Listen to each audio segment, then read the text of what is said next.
په افغانستان کې څګنی ژمی او د اقلیم بدلون له ډیرو ناروغیو سره تړلی دی.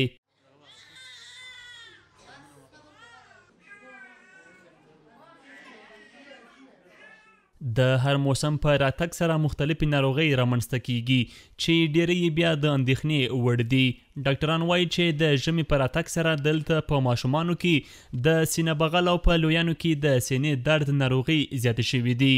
د دوی په خبره که سمه پاملرنه ورته ونشي د ماشوم د مرګ سبب ګرځي. موسمي امراض که ډیر لنډ تشریح کړو هغه دا دی چې یو تعداد دغه موسمي امراض په سړه هوا کې یو تعداد هم په ګرمه هوا کې زیات واقع دي. موږ تاسو اوس په کوم موسم کې یو چې د مني شپې ورځې دي او ژمی رانږدې دی، په دې کې سینه بغل یا هغه آفات چې په طرق تنفسي پورې ارتباط لري زیاتره واقع کیږي. دا مختلف انواع لري. مثلا زیاترین یې هغه دي چې دوی په سینه بغل اخته کیږي. یو تعداد زیاته فیصدي بیا په شدید حالات نه په کم حالات لکه زکام لکه ریزش په دې اخته کیږي. ټول سنین کېدای شي په دې امراض اخته شي، ولی ماشومان نظر په دې چې دوی معافیت د وجود کم دی زیاترین مصابیت لري. بیا په ماشومانو کې هم هغه ماشومان چې سنې ته 15 کلو ټیټ دی زیاترین وقات لري او متاسفانه که وفیات هم واقع کیږي په 2 سن کې زیاترین وفیات لري. دا د پلازمینې کابل د اندرا ګاندي یا صحت طفل روغتون دی. په دې روغتون کې په اوسط ډول په هرو 24 ساعتونو کې په سلګونه ناروغ ماشومان د تداوي لپاره دې روغتون ته ورول کیږي چې د ډیریو هغوی روغتیایي وضعیت د اندېښنې وړ وي. ما مریضای سینه و بغل در حدود 40 مریض ده. در هر شب نوکری 40 مریض موږ هره شپه په دغه وارډ کې 50 نه تر 60 سینه بغل ماشومان بستر وو چې د ټولو درملنه یې په دې روغتون کې کیږي. موږ سره درمل هم شته.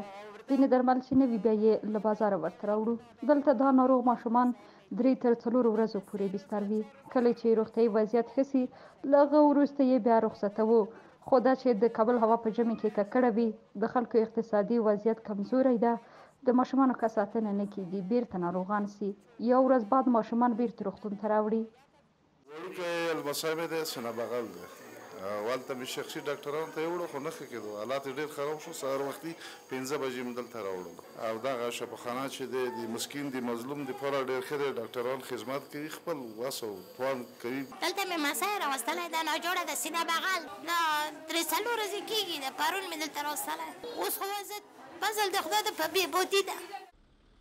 په اندرا ګاندي روغتون کې د داخلي څانګې مشر پروفیسر ډاکټر عارف حسنزی وایي په ژمي کې په ماشومانو کې په زیاته اندازه د سینه بغل او په لویانو کې د زکام اصلي لامل ککړه هوا یادوي.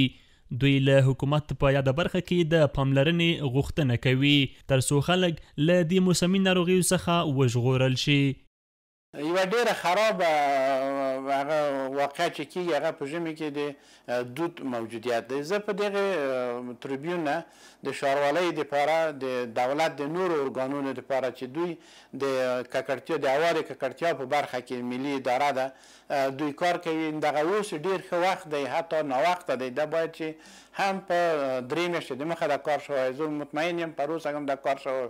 سخت کار هم شاید ادامه پیدا کړي چې کوشش وشي چې چون اقتصاد خلکو ضعیف دی د وړو کورو دومره مشکل نشته، مګر هم هغه ځایونه چې عمومي حمامونه دي، فابریکې دي یا بلند منزل دي، د دوی نه ډېر خراب لوګی پورته کېږي. په مجموع کې سړی ویلی شي که چیرې هوا ککړه نه وي نو ډېر زیات چانس شته چې واقعات د تنفسي امراضو ډېر ټیټ شي.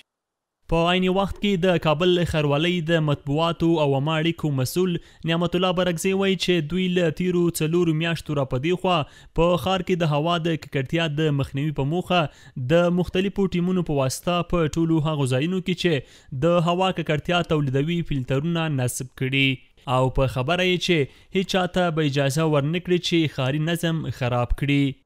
ښاروالي کابل از 4 ماه به این طرف تمام کابل ښاروالۍ له تیرو 4 میاشتو را په دې خوا هغه اپارتمانونه چې مرکز ګرمۍ لري له هغوی تعهد اخیستی چې دوی به خپلو مرکز ګرمیو ته فلټرونه لګوي. باید فلټرونه یې فعال وي. کابل ښاروالۍ له ټولو هغو اپارتمانونو، حمامونو او ورته نورو ځایونو چې د هوا په ککړتیا کې رول لري لیدنه او ارزیابي کړې. د یو ځانګړي نظارت ټیم په واسطه موږ وخت په وخت په ښار کې نظارت کوو او هیڅ چاته به به اجازه ورنکړو چې د ښار هوا ککړه او ښاري نظم خراب کړي. د یادونې وړ ده چې تیره اونۍ د سره صلیب کمیټې د یوې اعلامیې په خپرولو سره په افغانستان کې په ماشومانو کې د سینه بغل او سوی تغذي د پیښو د زیاتېدو خبر ورکړی و.